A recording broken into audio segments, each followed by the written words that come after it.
Hi, my name is Beth Hudak. I am the Community Engagement Manager for House of Hope. And today I'm Shelby Mitchell from Family Services, the Sexual Assault Center. Will be presenting on social media and the intersection of human trafficking. We're going to give Shelby just a minute, but Shelby is the anti-trafficking advocate. And as you can assume, I'm sure, she never stops working. So Shelby, would you like to introduce yourself? Hi, sorry about that, guys. I was just taking a phone call. So I heard just the end of that. I didn't hear if you did an intro of me or not, Beth. Oh, I introduced you as the anti-trafficking advocate at the Sexual Assault Center, but you should probably do the rest. All right, thank you. Yep, as Beth said, I am the anti-trafficking advocate for the Sexual Assault Center. That's a program of family services. And within that program, we have 4 counties that we serve: Brown, Door, Oconto, and Marinette. And I do trafficking work in each of those counties. The nice thing is that we also have county coordinators in each of the other counties. So if there is an emergency where someone needs to have a trafficking victim needs to have someone respond a little bit quicker than I can get there, I can call on our other county coordinators and have them stay with that victim until I get there. So it's a very nice thing to have the ability to do that if I need it. So I'm just checking in here. I think we have about 25 people. So people will still be coming in, I believe. And if I want to see you guys, but I also don't want it to be distracting. So I think if I do this, you can see yourselves on the screen. Is that right? You can't? Okay. So I can kind of move it around a little bit. It's just a little more helpful for me if I can see people versus having it feel like I'm talking to myself. Yeah, Shelby, how you arrange your screen will not affect how others watching arrange their screen. So if people choose to be in speaker view or in gallery view, they can. All right, perfect, thank you. So today we are going to be talking about social media and the intersection of human trafficking. I want this to be as interactive as we can so that I'm not talking the entire time, because that's not really fun for me. And I think, you know, it's just really great for us too to learn from one another. If any of you have a story of how a particular app, something that came across that was a little appeared weird or odd and you want to talk about that, that's a learning moment for all of us. So I really want to encourage anyone who has a story to share that or a question. So we'll be getting into that too. And then I'll be saving time at the end that we can do a Q&A. But if it works better for all of you that right when we are on a slide, if you want to ask your question there, we can do that too. All right, so before we get started, does anyone have any questions about anything? That I'll be going through some things, but I just out of curiosity, any questions, anything you're wondering about before we jump in?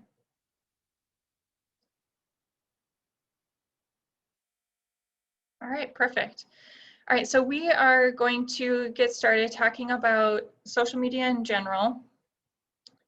And the first, here we go.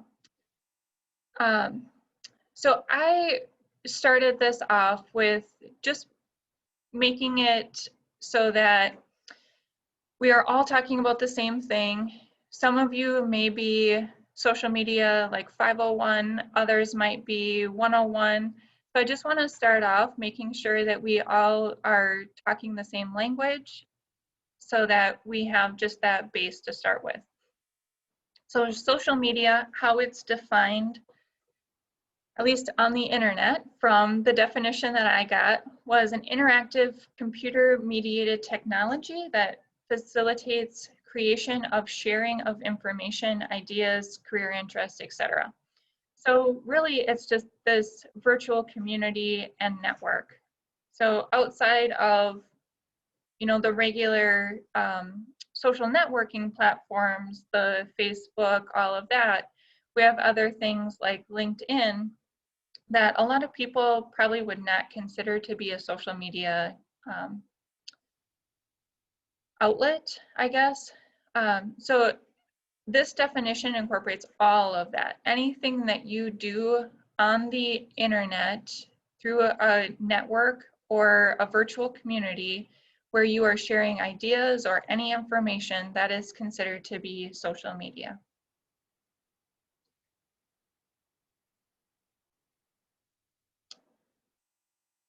So before we start talking specifically about different apps, I just wanted to go through a couple of things to consider first. So I'm going to show in just a minute, there is a bar graph, and it is talking about the different apps and how popular they are.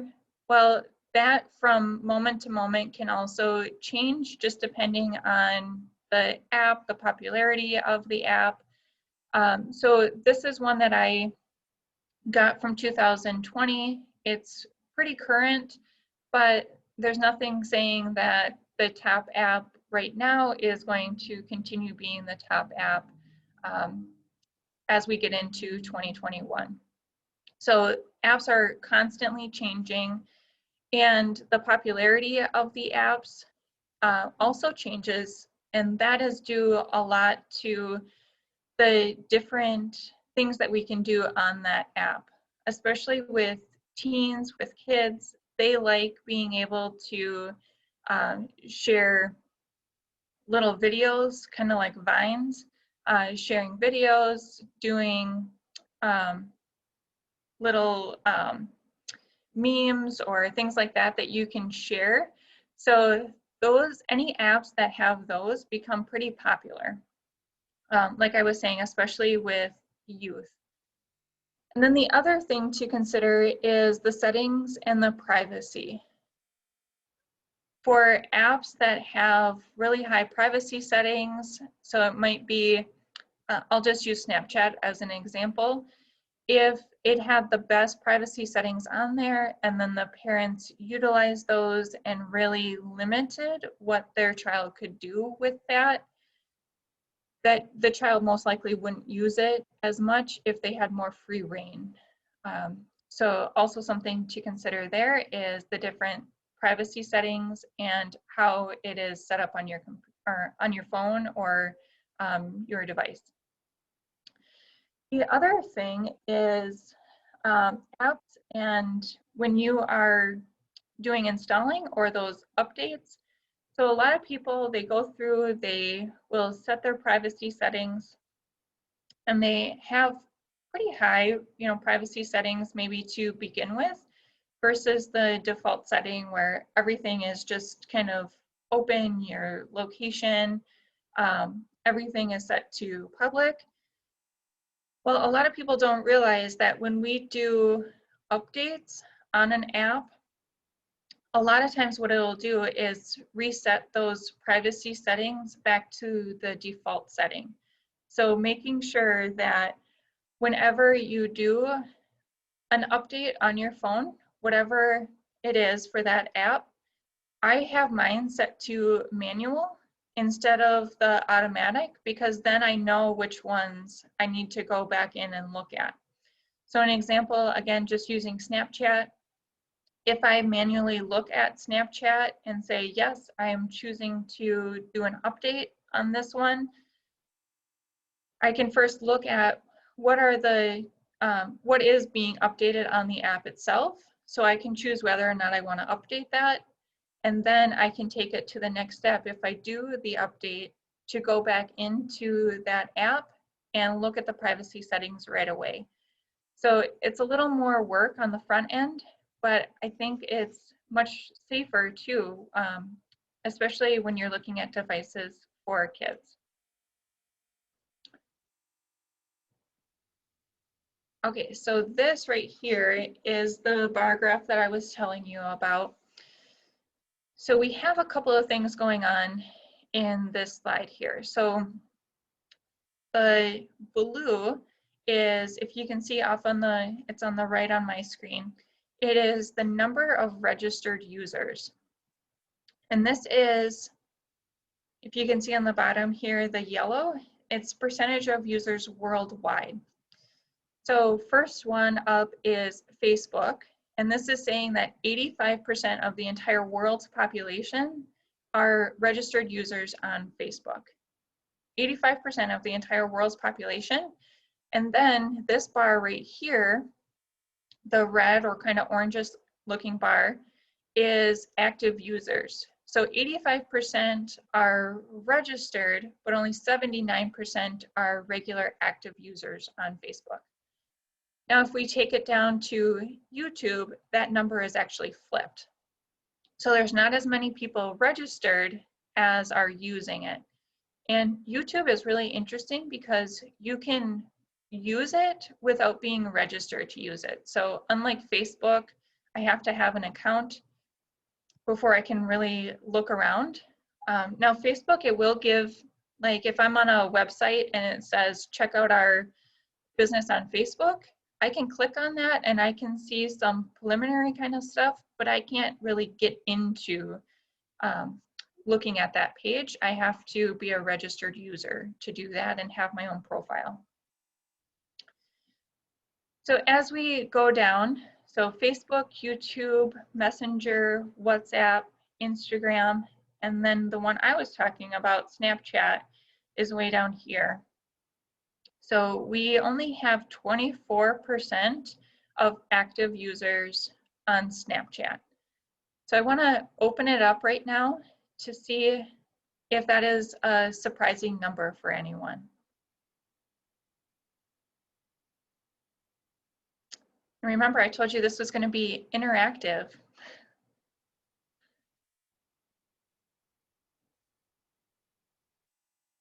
I think, so you can either put it in the chat, or if you want to just unmute yourself and share, that would be great too.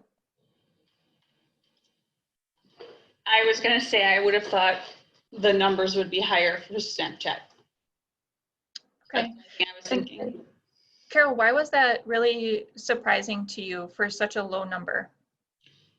Because I'm older and not of the demographic that would even consider using Snapchat. So in my head, everyone else must be using it. I don't know.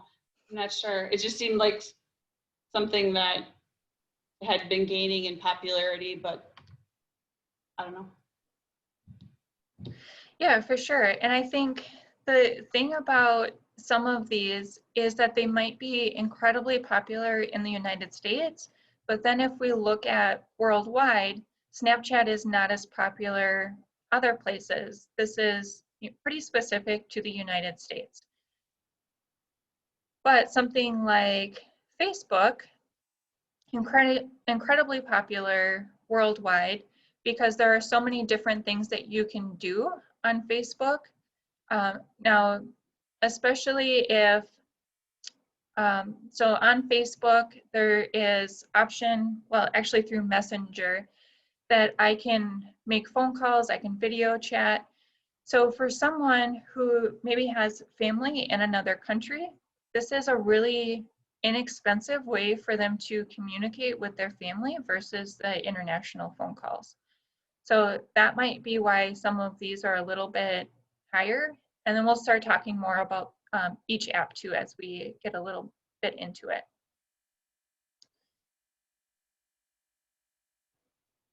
All right, so I see a message here.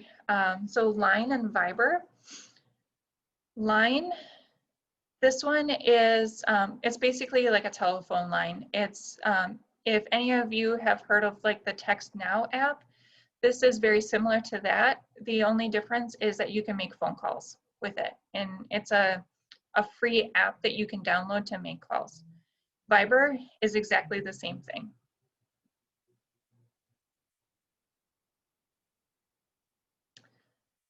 All right, so just stick with me a second. I'm just checking out the chat to make sure I'm answering questions right as we go. Shelby, some people are asking about TikTok. Well, I do have a little something in here about TikTok. So that'll be my teaser, and I'll make you stay to see if we can get to it. Okay. All right, so any other questions on this one, or are we ready to move on?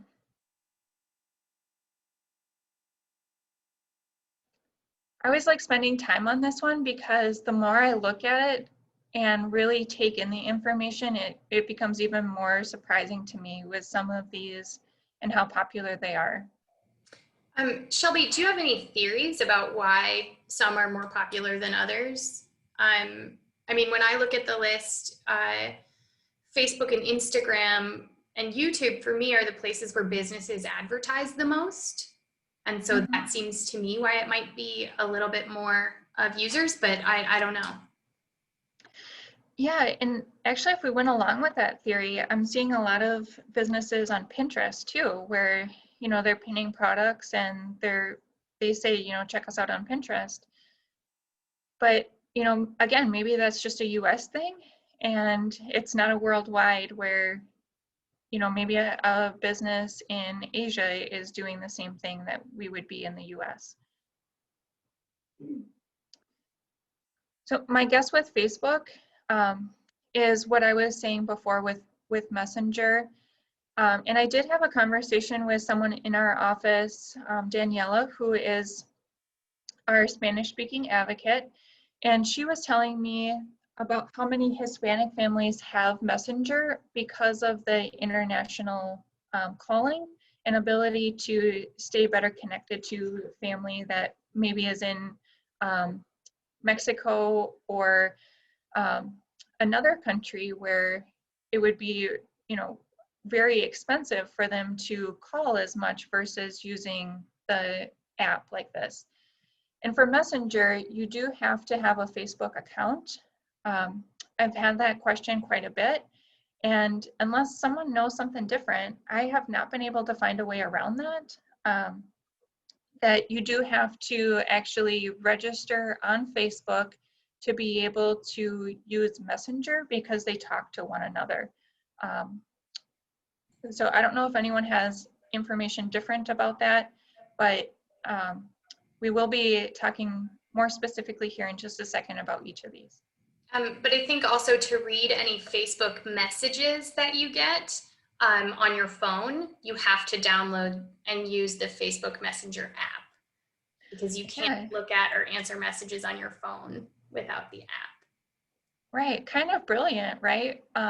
For Facebook to say, well, here's this and we can use this, but in order to see this, you got to do this.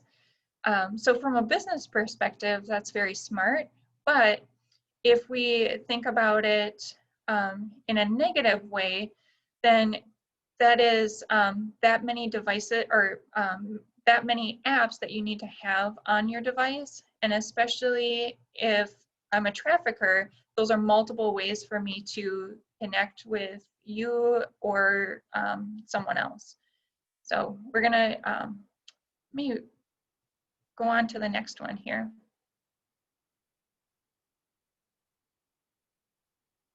All right, so now we're gonna just dive a little bit deeper into a couple of these. And just based off of time, I took the top 5 back here. So Facebook, YouTube, Messenger, WhatsApp, and Instagram. And we're going to talk more in depth about each of these. And then, like I said, we have a teaser about TikTok also. So this information, there is a really amazing website called protectyoungeyes.com. I would encourage you to check it out. They will go through each app and do a rating on the app let a parent know about any privacy concerns or things to be aware of. They also do different websites that are really popular. I believe they also do movies and maybe TV shows was also in there. So it's just a one-stop shop website to look at everything if you're questioning, especially, if you're a parent and your child keeps bothering you about, well, all my friends are on this app and I don't know what's happening because I don't have it. So just for that, wanting to be included, a lot of parents cave over that. But you can do your research by going to this website and checking it out first so that you know some things that you need to be aware of before you get the okay. So on this website, Protect Young Eyes, I have up in the corner here, they recommend, or they have an age recommendation. So for each of these, I just put it up in the corner. So for Facebook, they recommend that a person is either at least 12 years or older before getting on Facebook. And I know that Facebook themselves, they have that one page saying, oh, I agree that I'm at least this age, right? Completely foolproof. You can't lie at all. So all you have to do is just check that box and say, yep, I agree, and you can move on. So, in my line of work, I have seen kids as young as second grade that have a Facebook page and are posting regularly on Facebook. So it's definitely not foolproof. Again, like I said, they can just check a button and say that they're that age, and then they're granted that page. So a couple of things just to be aware of here is that Facebook, privacy is mostly possible. And what I mean by that is that they do have privacy settings and you can limit some of the exposure that is had on there. So it really just depends on who you follow and the other privacy settings. So if you are only following things that have a positive message, of course you're going to really limit the negative exposure of anything inappropriate. But overall, and this is going to be my tagline throughout this whole presentation, is that as much as we try to have privacy on the internet, the bottom line is really there's no such thing. So we can take certain steps and try and limit that, but for complete privacy, it really is non-existent. The other thing to be aware of, so for any of you who are parents or are working a lot with teenagers, I think it's really important to have a conversation, and I would say even younger than teens. As soon as you agree or learn that someone has Facebook or any social media, I think the next thing that should come is the conversation about sharing information.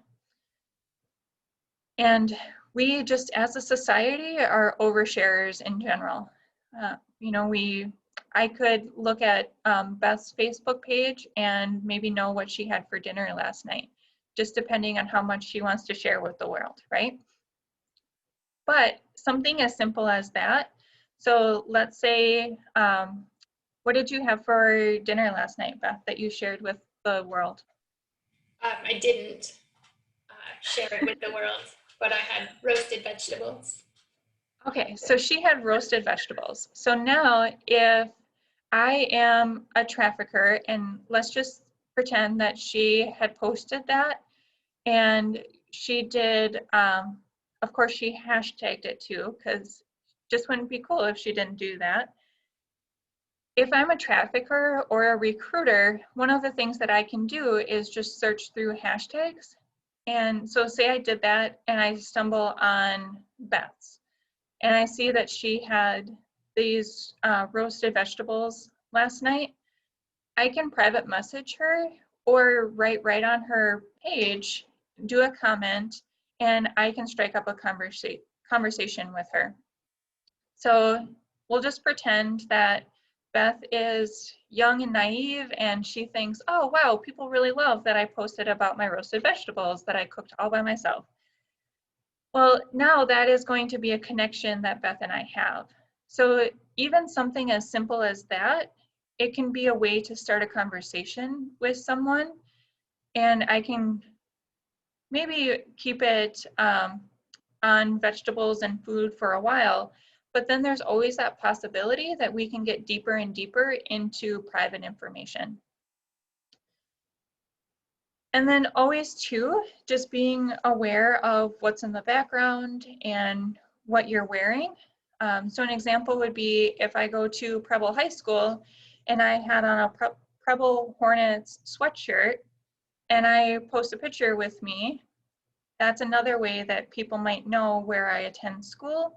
And if I tagged any of my friends, so let's say I have the absolute best privacy settings on my information, but I tagged Beth in it and Beth doesn't, that's a way that someone can still get in touch with me is through Beth. Because Beth might not know that I'm really paranoid about people having my information. So someone might write to her and say, oh, you go to Preble, that's so cool. Who's the friend standing next to you? And then Beth might not even realize and just say, oh, that's my friend Shelby. She is on the volleyball team with me. Right? So now someone knows my name, they know where I go to school, and that I'm on a sports team. So Beth, without realizing it, just confirmed a whole bunch of things for someone. So not only having the conversation with kids about what they are posting, but also making sure that their friends are getting permission before sharing anything that involves them.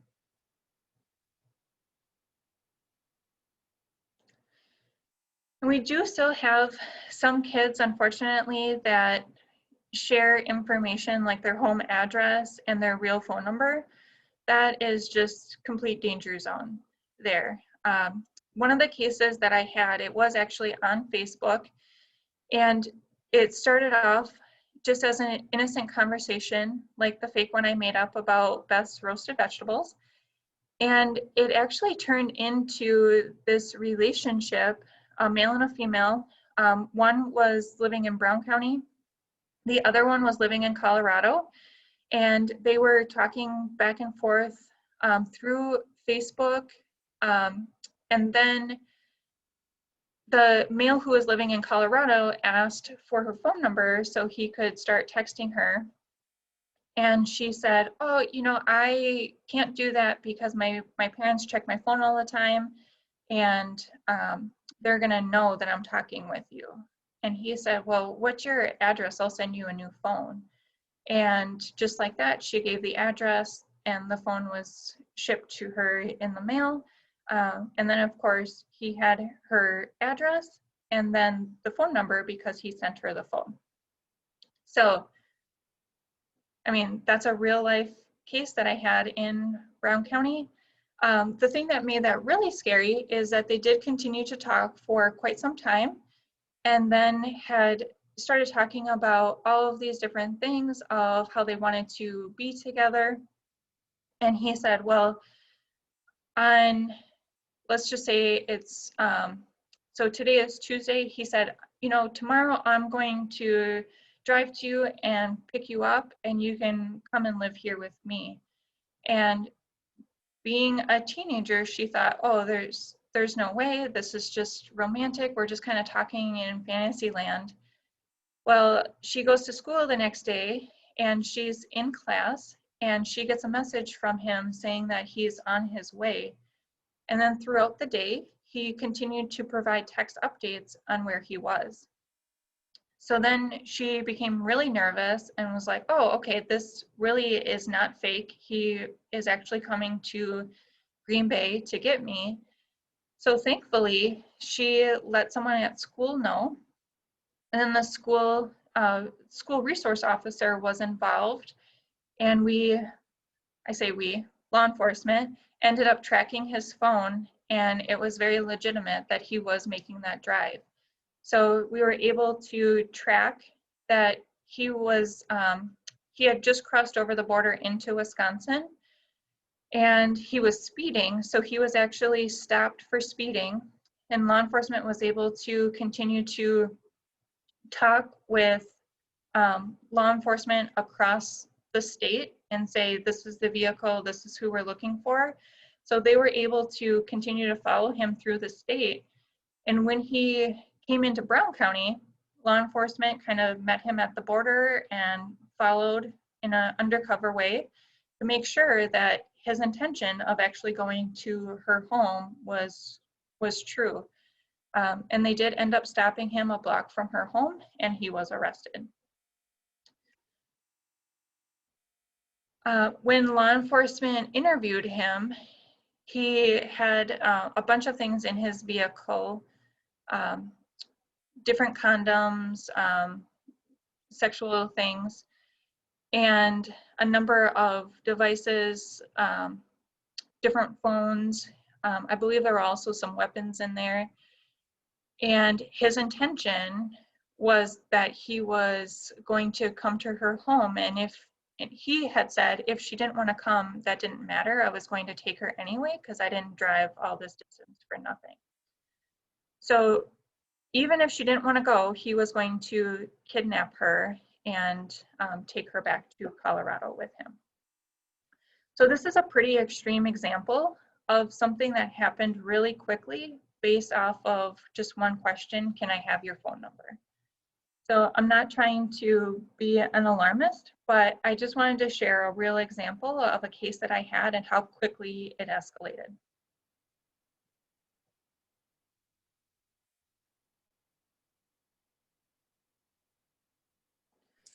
Real quick before we move on, Shelby, Leanne asked about what about the Kids app through Facebook, the Kids Messenger or Messenger for Kids? Yep, we are going to get to that one. Okay. So if I don't answer the question, just make sure to circle back and ask it one more time just so that I can get the question answered. Sure thing.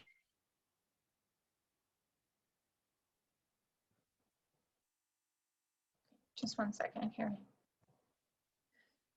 All right, so the next one is YouTube. And if you see up in the corner here, it says age depends, because we are going to go through a lot of different options that YouTube has. So all the content on YouTube is not bad. There are some good things. Even training videos that I've used that I would say are absolutely amazing and really summarize in a way that maybe would take me 30 minutes, and I can show a video and I can have it explained to them in just a couple of minutes. So there are some really amazing videos on YouTube, but I would say, just be cautious about your audience and, what automatically comes after the video that you're intending to share. And I think, Beth, I don't know if you had shared this with me or if it was someone else, but we had talked about how presenting in a school or with other youth, and we've had a video up and haven't been able to stop it fast enough, and then another video started right away and maybe was not appropriate for the class that we were in. That wasn't me, but I do know that it's something that frequently happens, when kids are on YouTube, because, even if you have it on, you think you have it locked down pretty well, kids are smart and they can get around it, so. Yeah, they're a little too skilled for their own good sometimes. So there is something that you can use if you are wanting to show a video to present something. You can use something called Safe Share and do it through there. Or there is a simple option just on the side where you can set it, and the question is, oh shoot, I forget now. Auto something, the word is escaping me. But anyway, if you just click that off, it does not go on to the next one and keep cycling through videos. And that's really good for kids who just jump on YouTube and maybe parents aren't really savvy about it. even YouTube Kids, sometimes there can be content on there that is not always appropriate for kids. So just making sure if you only want them to watch this one Barney video and then autoplay is not on, that's the only thing that they're going to be able to watch and not just cycle on to the next video. So right here, YouTube for preschool, which is 6 and under, here is some of the limitations of the YouTube Kids, but again, just keeping it to a minimum. And then also, like we were saying, is the YouTube Kids also has a couple of hiccups. So it's never completely possible to stay 100% clean unless you are over their shoulder or in the same room with them, that you can make sure that what they are watching is clean and safe for them to view. And then if we go up in age, so to elementary school, and we had talked about this public non-portable internet device, like Chromebook, laptop. So a lot of like Chromebooks that are given through the school oftentimes have YouTube disabled on it, where they cannot even search on it. So it really just depends for the school and sometimes just the district that it's blocked, they can't even search. But as Beth and I were saying, that kids always find a way around that. So, you know, never just assuming that because it's a device from the school that it's still going to be safe and they're not going to be able to get to some of that. So if they have, so as we were talking before, you put them on a certain video and you only want them to watch that, just keeping in mind that they can always search on youtube.com for any kind of video. So just making sure that you are aware of what they're watching. And then again, just limiting the amount of time they're on a device is always good. And then if we jump up to middle school, so it's here, this when things really start getting interesting. I couldn't agree with that more, because tweens and teens especially really crave video content. That is so many times what I hear from the teens that I work with is that that is their primary way of viewing shows. It's no longer through Netflix or Hulu. They watch everything through YouTube. So they're spending a lot of time on YouTube and know how to really navigate everything on it. And then high school. At this point, it's really just up to you to have some of these conversations already embedded with the youth of things that they should be searching, things that are not safe, so that they're not intentionally searching out things that are going to be harmful. There is a lot of pornography on YouTube, so it's incredibly easy for them to search that information with very little effort. So setting up those online boundaries would be really, really great. All right, let me pause there real quick. I see that there are some questions and I want to just make sure that we're getting them answered.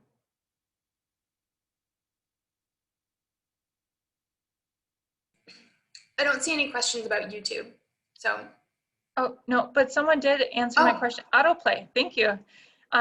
Once I stopped thinking about it, it did come to me. So sometimes it just takes a second, right?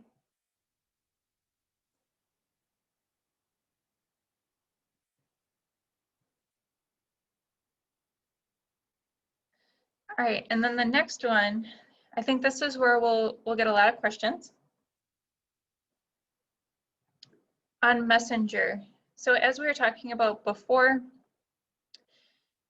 you have to have a Facebook profile, be registered on Facebook to be able to use Messenger.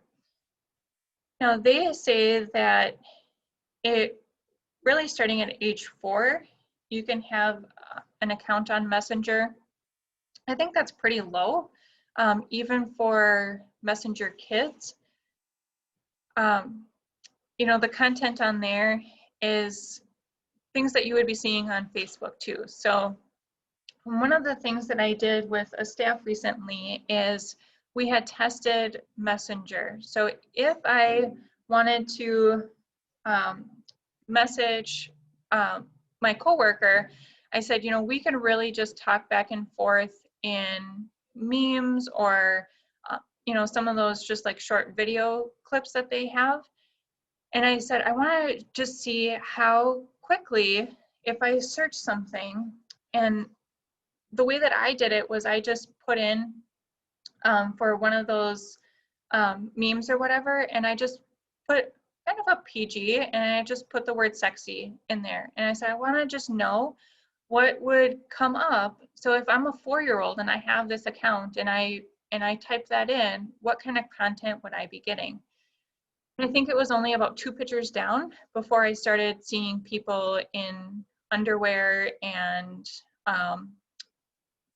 underwear that was kind of non-existent also. So it was incredibly quick that I was able to find some of those images. And I wasn't even searching anything really terrible. Just the word sexy was it. So some things that are important for you to know is that Messenger, it is a location device. So it means that by default, location is set to on when you download it.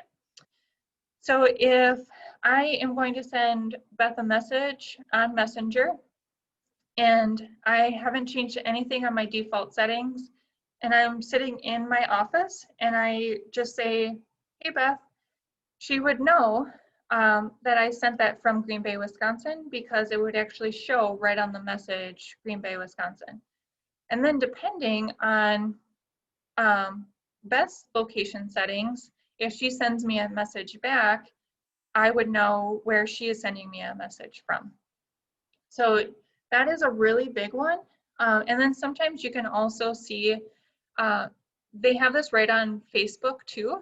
If I post a picture, and let's say I'm in Seattle, Washington, and I post that picture in that state, it'll say Seattle, Washington right on there if I don't have that location turned off. So even when posting pictures, this one is really important.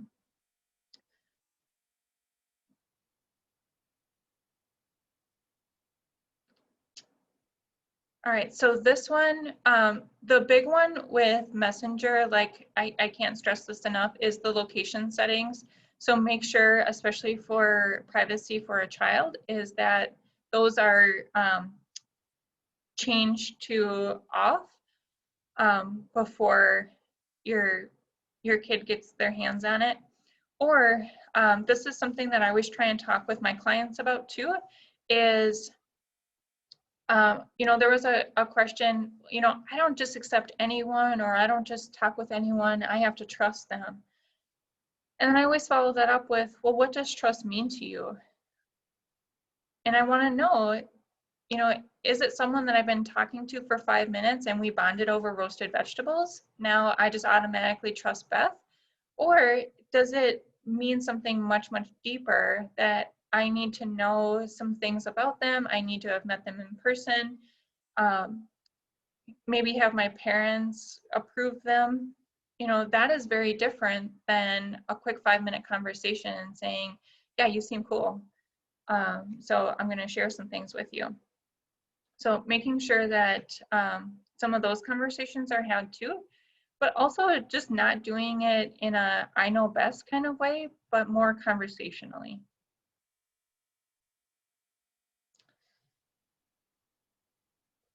Sexting, photo, video sharing, these are all different things that can take place on Messenger. So one of the things that I was just sharing with you is like the photos, or I'm sorry, the emoji. So that wasn't a picture that I was sending of myself, but it was still of sexual content. But it's just incredibly easy on some of these devices to send a photo and sext back and forth, do the video sharing, just incredibly easy. I think it's just 2 clicks and you can send a photo. So I could sext with someone and send that off, and then on Messenger, unlike other ones, if they take a screenshot of it or if they share it, I'm not going to know that on this app like some other ones might.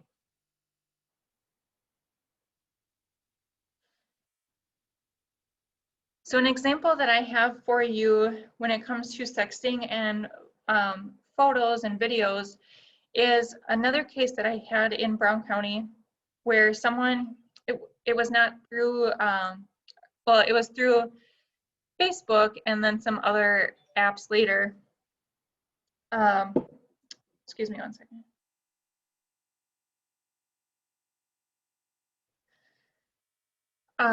So I had this case in Brown County where they had started chatting very similar to that other story I told you before. And then it was just again, a simple question of, oh, you're really hot, send me some photos of you. So this girl had sent some photos, not like super explicit, but I mean, still some concerning, and I would definitely put it in the category of sexting.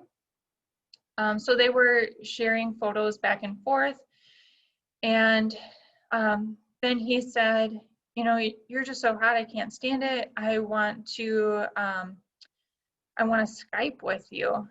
So they started doing this video sharing, and so he was holding some of these photos over her head of, you know, if you don't send me more, then I know some people on your friends list and I'm just going to start sending them out. So she was feeling like she had no other option and was way too embarrassed to let her parents know about it or anyone else. So he said, you know, you're really hot. I want to Skype with you. And he had her get on video, and then he was giving her demands over video of things that he wanted her to do on this video. So it was stripping in front of the camera, and then it was masturbation. And what she didn't know is he was inviting people in to view this video, and they were paying him money to do that. She had no idea about that. Thankfully, what ended up happening with that was there was a ICAC tip much later, so Internet Crimes Against Children tip, actually having nothing to do with this video, but he had done this to someone else in Florida, and her parents reported it, and they were able to, track the IP address of that person and learned that he was, the girl was in Texas and it was reported. They learned that the person that was doing this was in Florida, and he was doing it at least to 5 other girls around the same age. And then any of the photos that were sent, he was using them on pornography websites as like trade-in pictures. And what I mean by that is in order to get other pictures, so if Beth and I were on a trade-in website, I would say, oh, Beth, here is a photo, and I would send her this explicit photo. And then to Beth, that means that I'm legit, and then she'll send me a photo of one that she has. So it's like a this for that. So now we're both on the hook, right? So he was using it that way, of pictures that he was getting from teenage girls and using them on these trade-in sites. And she had no idea. In that case, law enforcement was able to follow it. Texas, there was another one, I think it was in Ohio, Wisconsin, Michigan. And with the girl who was in Wisconsin, she was Brown County, we were able to do a child advocacy center interview on her. And in that case, it was Homeland Security that was involved because there were so many different states that were involved in this. And we did end up getting a federal prosecution on him, and he is in federal prison.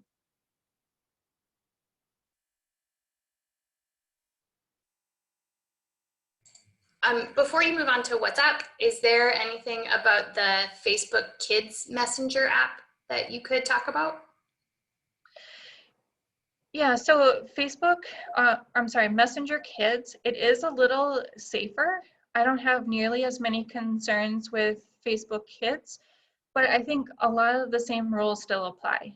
Is that, you know, if your child has this, not giving them like carte blanche, like freedom to do whatever they want on it, but making sure that you're limiting the amount of time that they are on it, that you know who their friends are and that it's their approved friends.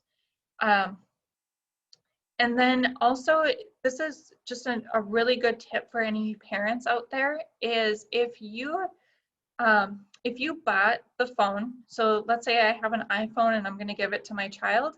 If I purchase that phone and I give it to them, before I even give it, we should be having these conversations, right? But then there are some things that I can set up on that iPhone, privacy setting wise, before I even give it to them.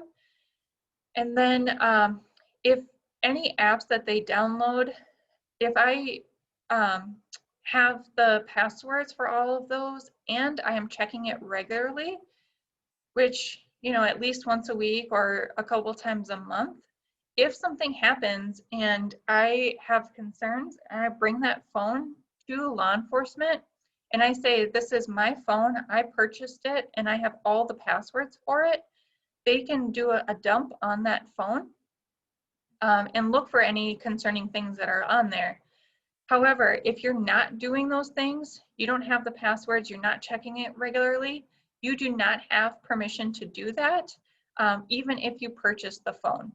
So a big heads up to parents is that if law enforcement come knocking on your door and they say, we need this device, and you as a parent are like, oh my gosh, check it, do whatever you need to do, they're going to ask that question of you, do you have the passwords and do you check it? And if you say no to either of those, it has, the child that has that phone has to give law enforcement permission to check it.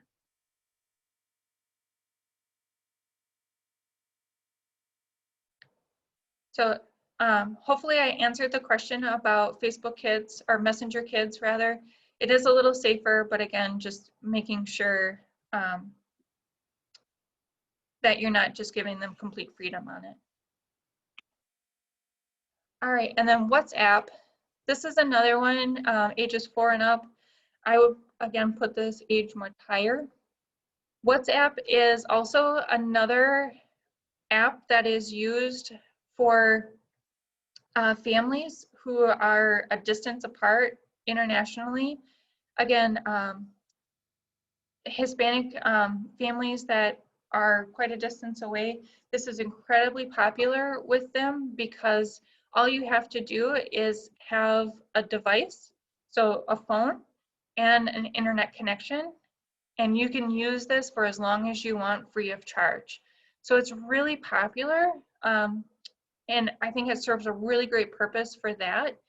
But think of all the negative ways that we can use that too. So what's really important to know about WhatsApp is that it is encrypted, which means that if law enforcement needed to find out what kind of conversations were happening on there, they would not be able to do it because it's all encrypted information. So this one I would say would be a danger app, especially if we look at it from the lens of human trafficking. If any conversations are happening through here, it's just going to be lost. We're not going to be able to really know the full scope of what that conversation was and how any kind of recruitment or illegal things that were happening on that app. It's incredibly easy to call, text, do group chat, send photos, videos, and then you can do voice messages too. Pornography is just really rampant on there because people know that it's encrypted and they know that it's going to be a safer way to send a photo than using like a Facebook or a messenger. So a lot of pornography happens on WhatsApp. And then history conversations, incredibly easy to delete those.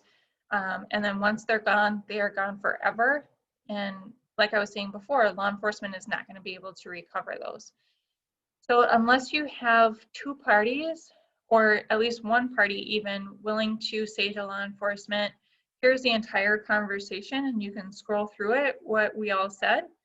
I think if we're looking at a case based off of WhatsApp, if we don't have that person that's saying like, here it all is, that case really is not going to go anywhere. And I would put this app really high on the danger zone list.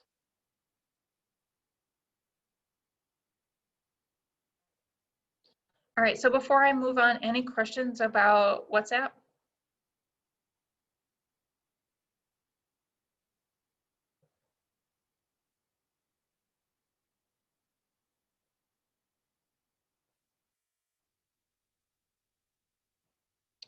Okay, I'm not seeing anything.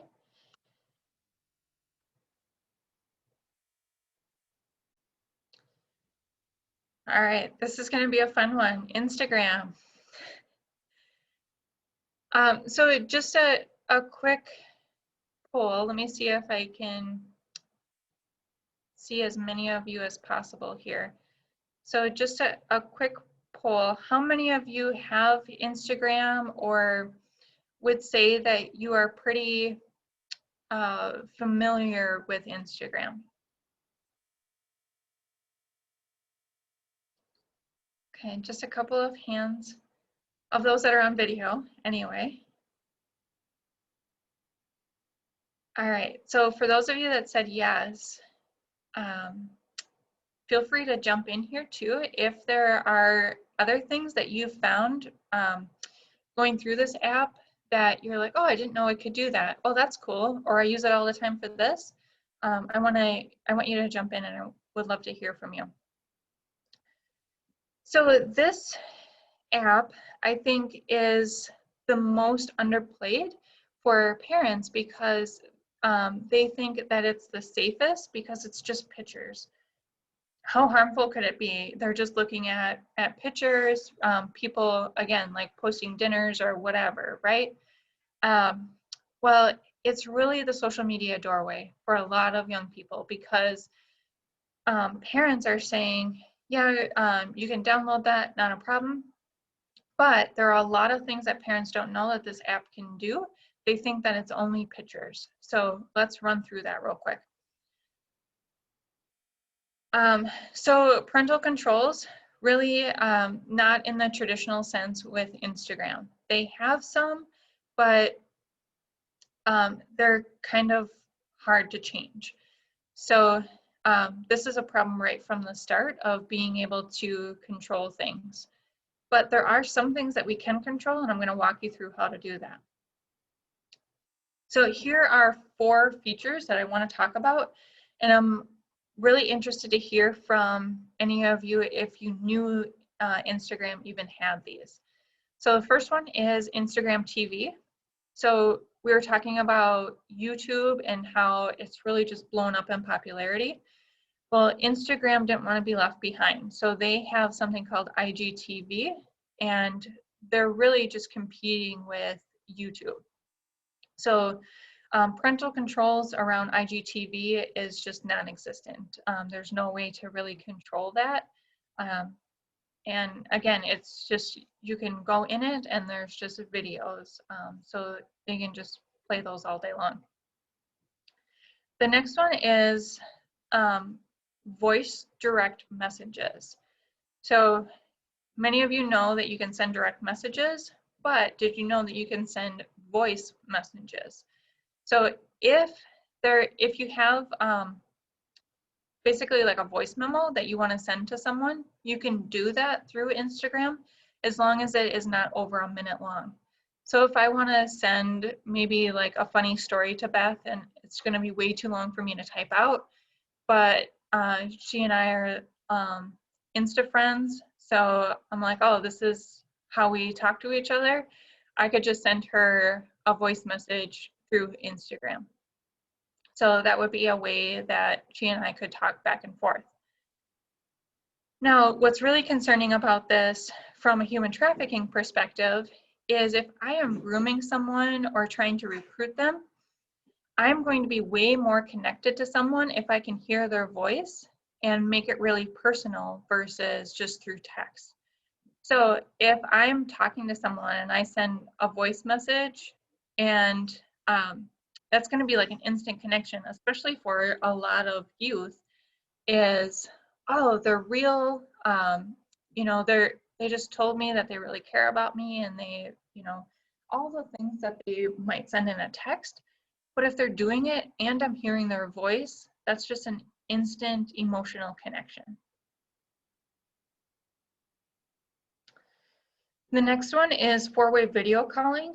So not only can I do the direct messages, but I can, or direct video messages, but I can round up 3 of my friends and we can all be on a video call at the same time. So again, if I am someone who's wanting to recruit, I can, you know, show a pretty cool lifestyle and want someone to kind of join me in that lifestyle, right? And so that's a way that I can really kind of show someone my world, bringing them in, you know, like, here's some of my friends, this is what we're up to tonight. Again, just that really, really fast emotional connection. And then the last one is the disappearing videos and messages. So if that sounds familiar to any of you, just like Snapchat, that is exactly what Instagram is trying to compete with, is the insanely popular app of Snapchat.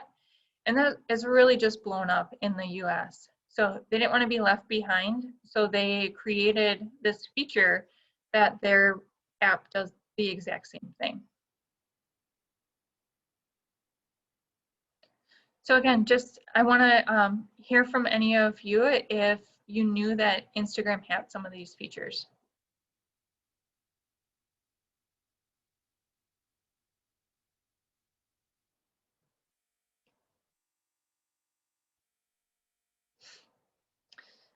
And Beth, I know when you and I met and we were just kind of walking through this, I think I like blew your mind the first time we talked about it, because you're like, what? I'm going to check my settings. I gotta go. I gotta check my settings. I gotta do this. That was a really funny conversation, seeing it from someone else's perspective like that. Yeah, especially some of the ones with like location on Facebook and stuff like that.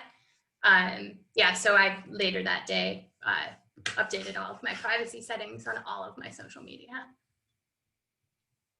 All right, you're in good standing now.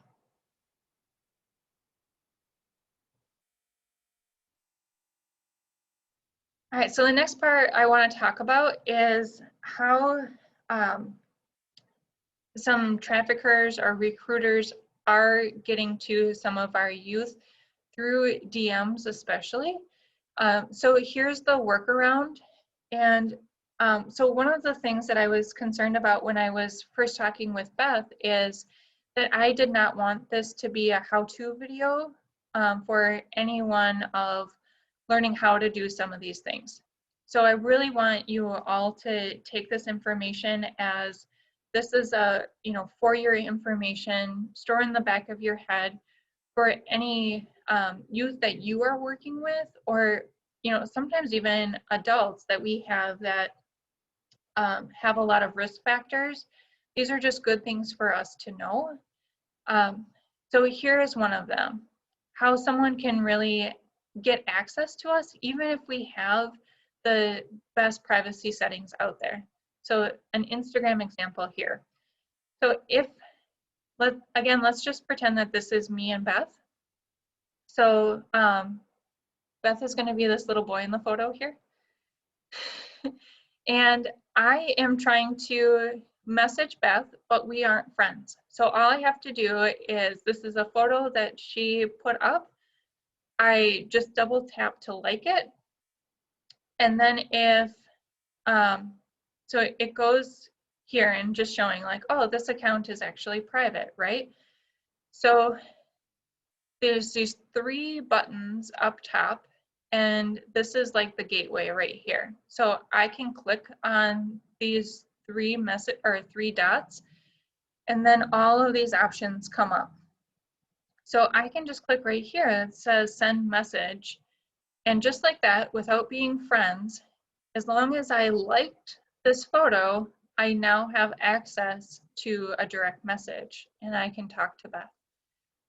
So she thought that she was being really great, having all of those privacy settings, really taking care of herself, but there's still this way for me to send messages directly to her with all of those privacy settings in place.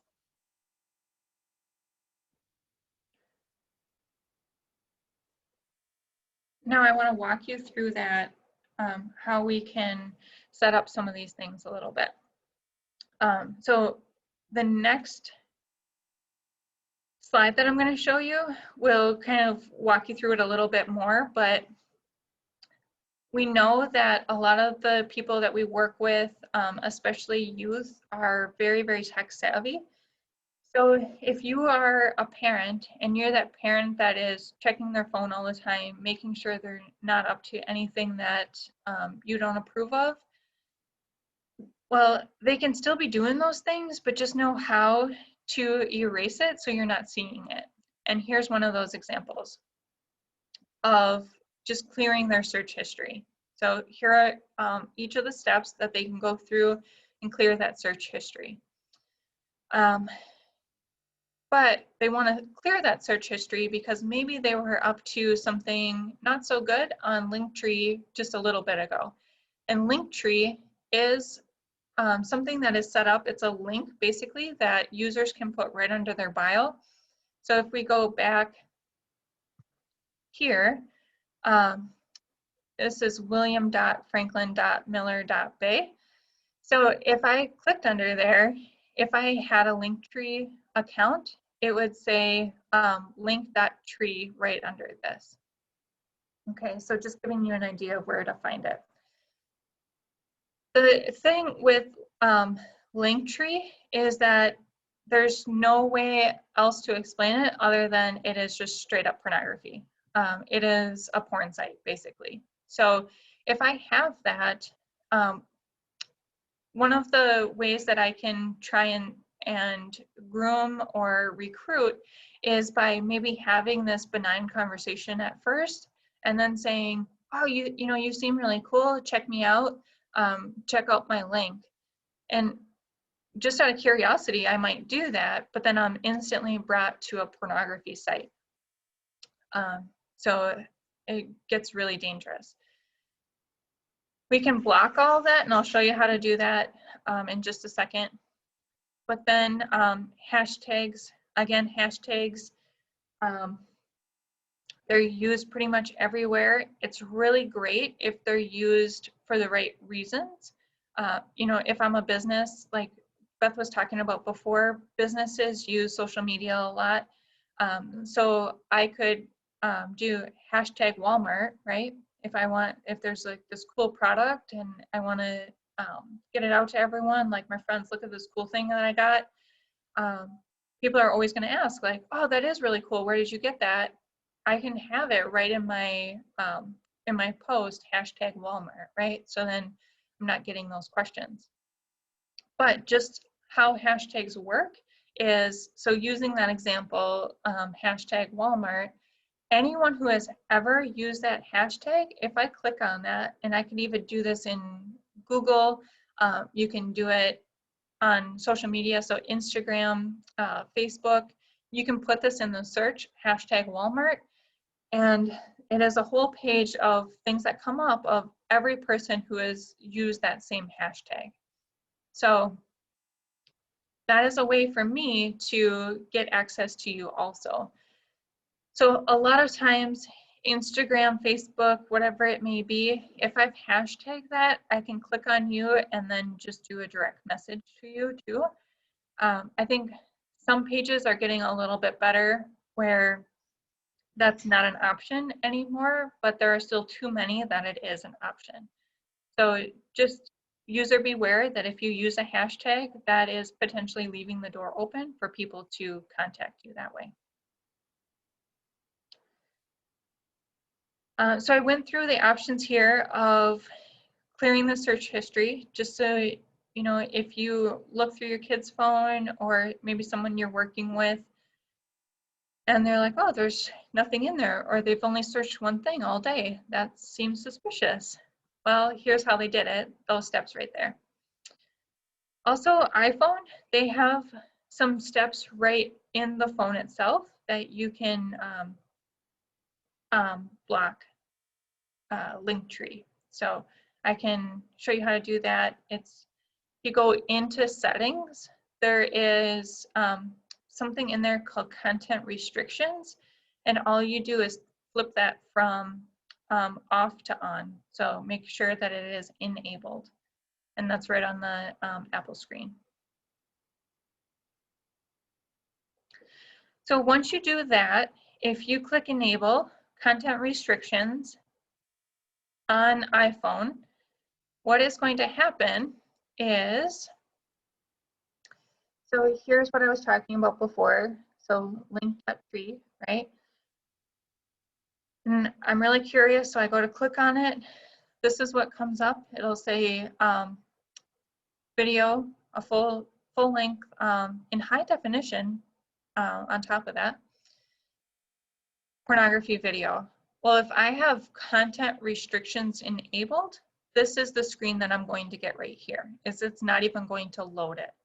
So that is really good to know, of making sure that not getting all of these really risky websites, of, you know, really just clicking a couple of times, finding content restrictions, making sure that it's on. Now the question that I always get next is, how do I do this on Android? And I don't know. I think it's pretty much the same, but in the content restrictions, I think, is called something different on Android, but I'm not an Android user. I'm exclusively Apple. So for anyone out there who has an Android, if you want to go through these steps quick and see if it is the same, that would be really great for me to know that. All right, so just reading some of your comments here, you guys are hilarious. I don't think you're behind. I think what's really happening is technology moves really, really fast. Apps change on a daily basis. I heard this statistic saying that there are 100 new apps developed every minute. Well, not that they all become popular, but just the fact that they're developed every minute and it's a social media app, that in itself is alarming, right? So there's no way that we're going to be able to keep up if we have that many apps that are constantly changing. Okay, here is our bonus. So for those of you who were interested in TikTok, we got a little something here. So I'm gonna stop sharing for just a second because so anyone out there have a TikTok that you know anything about it? Also, just a heads up, Shelby, we only have about 10 minutes left. Yep, perfect, thank you. I have $10 that says Beth has one. I do have one. Yes, I do have a TikTok. Thanks, Jessica. I'll be subscribing so I can follow you.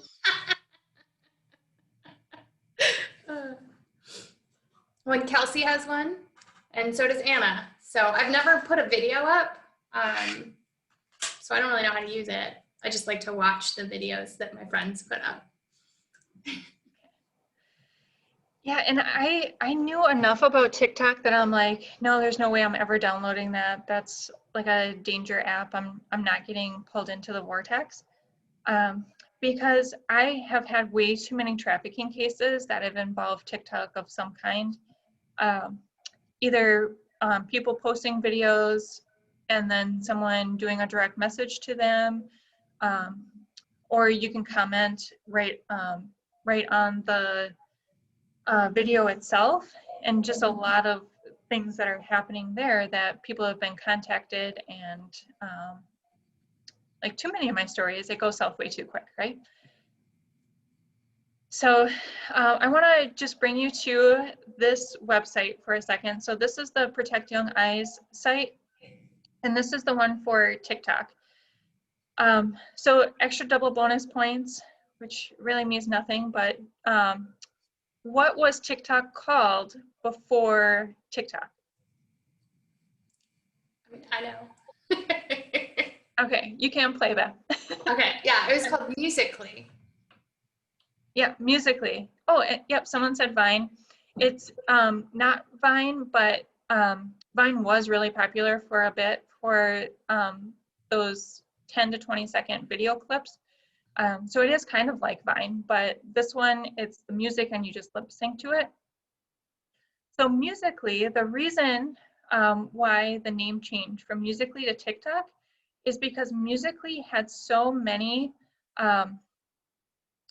warrants against them because of cases that were happening involving Musical.ly, that they said, oh no, we are not Musical.ly anymore, and they like closed that business and they restarted pretty much the exact same thing and then just called it something different. So that's how we got to TikTok. So Musical.ly was in a little criminal crunch there, and they wanted to get out of that as quick as they could. So they called it TikTok. So this is what Protect Young Eyes looks like, and I just wanted to show you. So right here, some of the concerns that they have, you know, the humor, the nudity. I think that is one of the biggest things, is the songs that are picked, just the lyrics of those songs.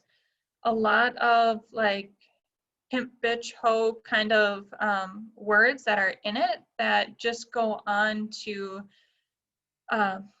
really just work against the anti-trafficking movement. And so many different traffickers are recruiting through TikTok also. But just a couple of things I want to show you on here is some safety settings that you can do. So I don't have time to walk through all of this, but just showing you, if you have TikTok, some ways that you can be safe on it is they show you the steps that you can do that. And just another option here. So I actually do like this option. They call it digital well-being, which is really nice because one of the options is screen time management. So if you know that that kid that is out there and just like doing videos all day long, this would be the place that you go and you set that screen time, maybe just for a couple of minutes, turn that on and restrict the amount of time that they have. So bottom line with TikTok is this one is also on the extreme danger list. Just too much bad news that's happening on here, and really hard to control some of the safety things. And once you, so by default, this is another one that is set to private or set to public. So you have to go in and change it to private. But again, if you have friends that are following you, there is no guarantee that they are going to keep your stuff private. So maybe just don't download it. All right, I'm going to switch back over here. And finish with just a couple of parental control apps. So these are just a couple that I think are really the best. They have the best ratings. And each of these have some version that is free. Of course, if you pay for, any kind of option with these, though, you're going to get way better service with it because the free is usually very restricted. Shelby, do you want to share your PowerPoint because you're still sharing the TikTok website? Yeah, I thought I was. All right, here we go.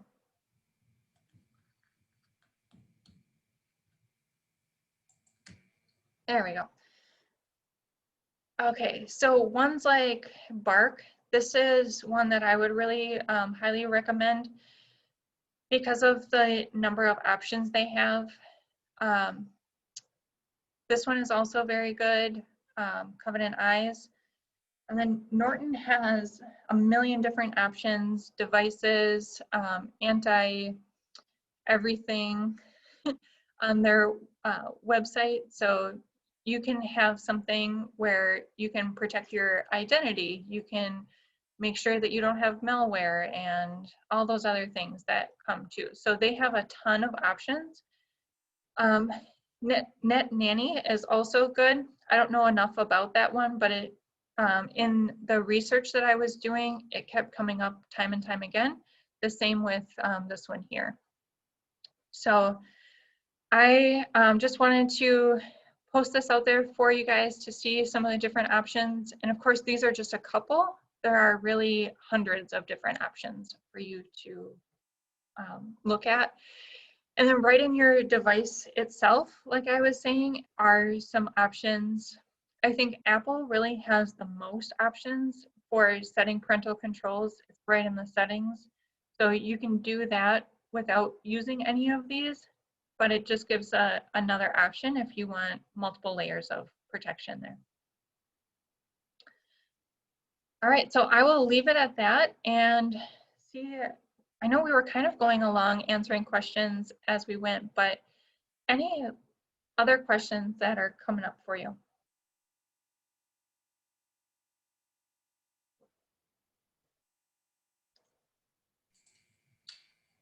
I'm not sure if anyone has any questions, but Shelby, if it's okay with you, can I share your contact information with everyone who attended? So if they come up with questions later, they could ask them?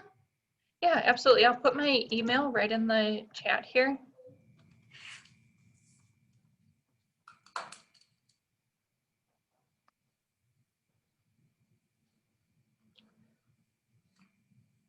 Okay, well, thank you so much, Shelby. I always feel terrified after I come to a presentation with you. I'll take that as a compliment. And thank you everyone for joining us. And I will probably be emailing by the end of the week the copy of this video. So if you have anyone in your organization who you'd like to see any of this. So yeah, that would be great. And then I just ask all of you not to share it beyond your agency. This is something that helps keep me in a job. So if you want a presentation, I'm always willing to do that. We can do it in this a live version like we're doing, and we can answer questions as we go. But just having the recorded and sent out, I have to keep my grantors happy too, so I need to keep doing these presentations. So if you wouldn't mind, just please to respect that. okay, well, thank you so much. And yeah, everybody have a great, is it Tuesday? Have a great Tuesday. All right, thanks so much. Bye.